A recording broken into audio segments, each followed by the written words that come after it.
રાજ્યમાં સ્થાનિક સ્વરાજ્યની ચૂંટણી પહેલા ગુજરાત પોલીસ વિભાગમાં મોટા ફેરફાર કરવામાં આવ્યા છે, જેમાં 254 જેટલા પીએસઆઈને પીઆઈનું પ્રમોશન આપીને પોસ્ટિંગ આપ્યા બાદ રાજ્યભરના 518 પોલીસ ઇન્સ્પેક્ટરની એકસાથે બદલીઓના આદેશ કરવામાં આવ્યા છે.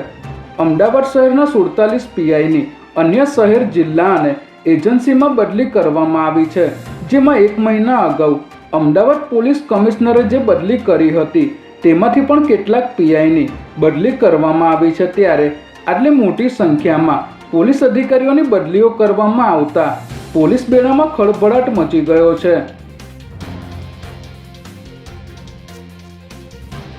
અમદાવાદમાં નિવૃત્ત પીઆઈએ પત્ની, દીકરા અને સાળીના માનસિક ત્રાસથી કંટાળીને ઝેરી દવા પીને આપઘાત કર્યો હોવાની ઘટના સામે આવી છે.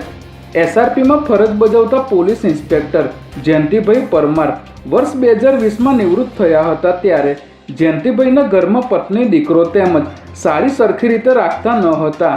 આ ત્રણેય લોકો જયંતિભાઈને માનસિક રીતે ટોર્ચર કરીને જમવાનું પણ આપતા ન હતા. ત્યારે આખરે કંટાળીને જયંતિભાઈએ ચાંદોડિયામાં બોલેરો પિકઅપ ડાલામાં બેસીને ઝેરી દવા પીને આપઘાત કરી લીધો હતો. સોલા પોલીસે આ મામલે ગુનો દાખલ કરી તપાસ હાથ ધરી છે.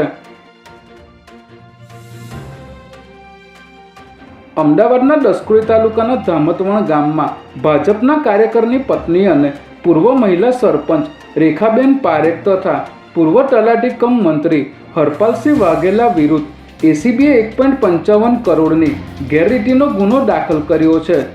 વર્ષ 2022-23 થી 2024-25 દરમિયાન ગ્રામ પંચાયતના સ્વભંડોળમાં માટી પુરાણ, પાણી પુરવઠા, ઉત્સવ ઉજવણી અને પગાર જેવા હેડ પર કોઈ ઠરાવ કે મંજૂરી વગર અને રેકોર્ડ વગરના ખર્ચો દર્શાવી સરકારી રકમને અંગત ઉપયોગમાં વાપરવામાં આવી હોવાનું તપાસમાં સામે આવતા બંને વિરુદ્ધ ગુનો દાખલ કરવામાં આવ્યો છે.